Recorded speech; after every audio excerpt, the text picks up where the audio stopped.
Conoce a Jesús, el deseado de todas las gentes, a través del estudio de la lección de escuela sabática. Lección número 3. Controversias. Texto clave, Marcos 2, 3. Enfoque del estudio, Marcos 2, 3-12, 3-6, 22 a 29. Versículo para memorizar. También les dijo, el sábado fue hecho para el hombre, no el hombre para el sábado. Así, el Hijo del Hombre es también Señor del sábado. El estudio de esta semana repasa los acontecimientos del ministerio de Jesús presentados en Marcos 2 y 3. La obra de Jesús se centra en la restauración de la vida de las personas mediante el Evangelio. Sin embargo, el ministerio y el mensaje de Jesús no siempre fueron bien recibidos por ciertas personas que ejercían gran influencia en la sociedad de la época. Temática de la lección. En Marcos 2 y 3, el autor destaca el hecho de que algunos maestros religiosos malinterpretaron el mensaje de Jesús y desconfiaron de su contenido. Dentro de este contexto, examinaremos 1. Los grupos hostiles a las enseñanzas de Jesús, incluidos los fariseos y los escribas. 2. Algunos temas de discordia entre Jesús y los líderes religiosos. Comentario. El ministerio de Jesús fuera de la sinagoga. La sinagoga fue el epicentro del ministerio de Jesús. Otra vez Jesús entró en la sinagoga, Mar 3:1.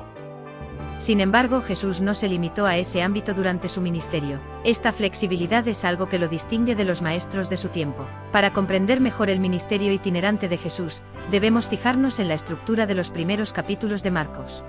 Después de haber examinado Marcos 1 la semana anterior, pasamos ahora a analizar el contenido y la estructura del capítulo 2. Marcos 2 y 3 parecen constituir una unidad literaria. La sección comienza diciendo que Jesús estaba en su casa y termina con la mención de algunos miembros de su familia, madre y hermanos. Entre estos dos segmentos narrativos, Jesús viaja a zonas cercanas al mar de Galilea.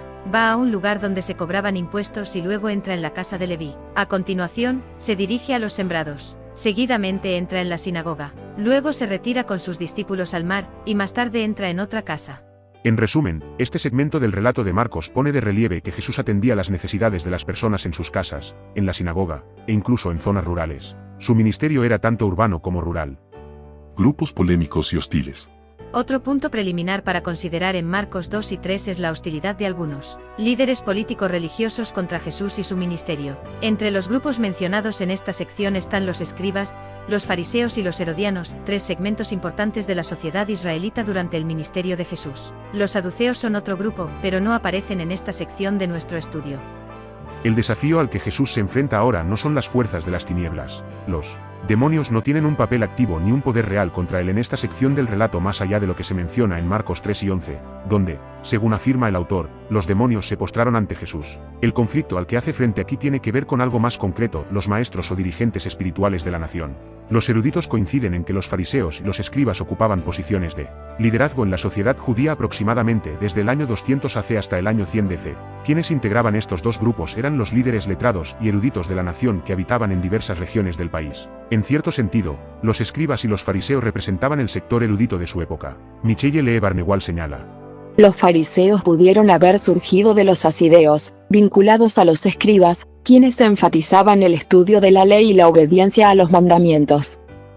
Flavio Josefo, historiador judío del siglo I, describe la influencia de estos grupos de eruditos y la presión que ejercían sobre la sociedad en relación con las tradiciones en torno a la Torá. Los fariseos han transmitido al pueblo muchas observancias recibidas de sus antecesores y que no están escritas en la ley de Moisés. Por eso los saduceos las rechazan y dicen que debemos considerar obligatorias solo las observancias que están en la palabra escrita, pero que no debemos observar las que se derivan de la tradición de nuestros antepasados. La Misná también revela ciertas tensiones que existían en relación con la enseñanza de los escribas. Por ejemplo, el Tratado Sanedrín da a entender que los maestros ponían más énfasis en las tradiciones que en la Torá. Se aplica más rigor a las palabras de los sabios, rabinos, que a las palabras de la propia escritura. Los escribas también son descritos como intérpretes, es decir, expertos en la ley maseica. La pregunta es, ¿por qué los fariseos y los escribas están en permanente conflicto con Jesús, o por qué él los confronta? Anthony J. Saldarini subraya que el conocimiento de la ley y las tradiciones judías por parte de los fariseos, y aceptado por el pueblo, era la base de su posición social. Mateo 23 ofrece una explicación clara de por qué Jesús condenó a los líderes religiosos de su tiempo. En la cátedra de Moisés se sentaron los escribas y los fariseos. Así, lo que les digan que guarden, guárdenlo y háganlo, pero no hagan conforme a sus obras, porque dicen y no hacen.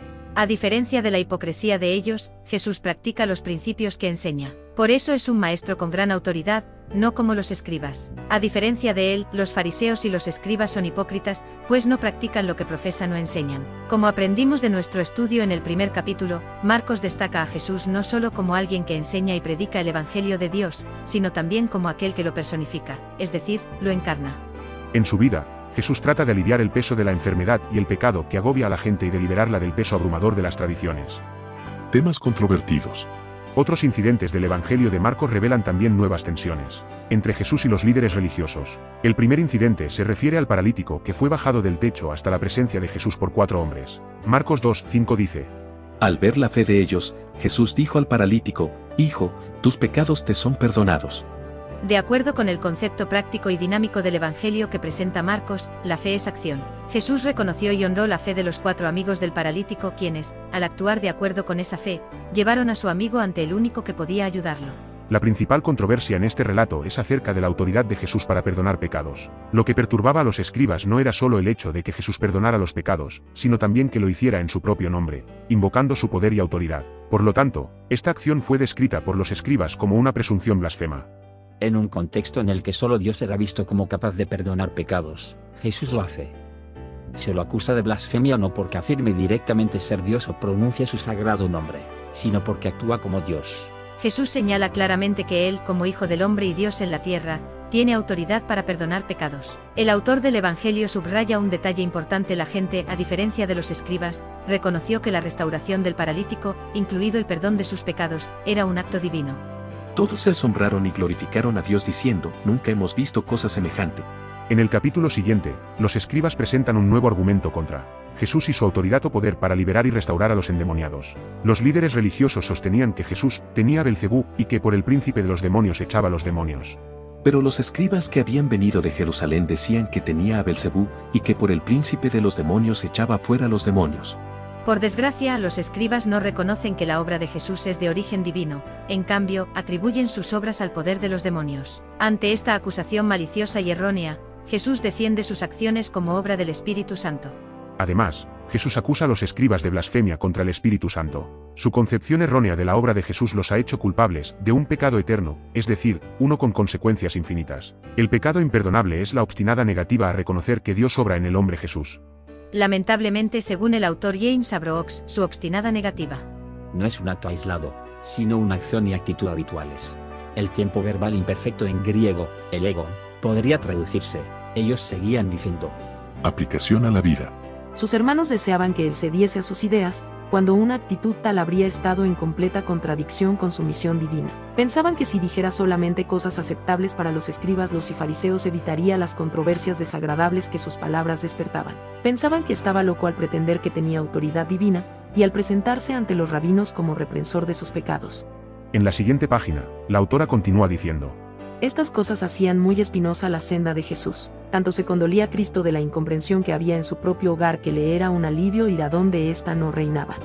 En la página siguiente, Elena de Witte nos exhorta: Los que están llamados a sufrir por causa de Cristo, que tienen que soportar incomprensión y desconfianza aún en su propia casa, pueden hallar consuelo en el pensamiento de que Jesús soportó lo mismo. Se compadece de ellos. Los invita a hallar compañerismo en él, y alivio donde lo halló en la comunión con el Padre. Formula las siguientes preguntas a los miembros de tu clase. ¿Has enfrentado algún conflicto en tus círculos sociales o entre miembros de tu familia como consecuencia de tus creencias? En caso afirmativo, ¿de qué manera te reconforta saber que Jesús soportó lo mismo? Conoce a Jesús, el deseado de todas las gentes, a través del estudio de la lección de Escuela Sabática. Dale like, comenta, comparte, suscríbete, síguenos en nuestras redes sociales.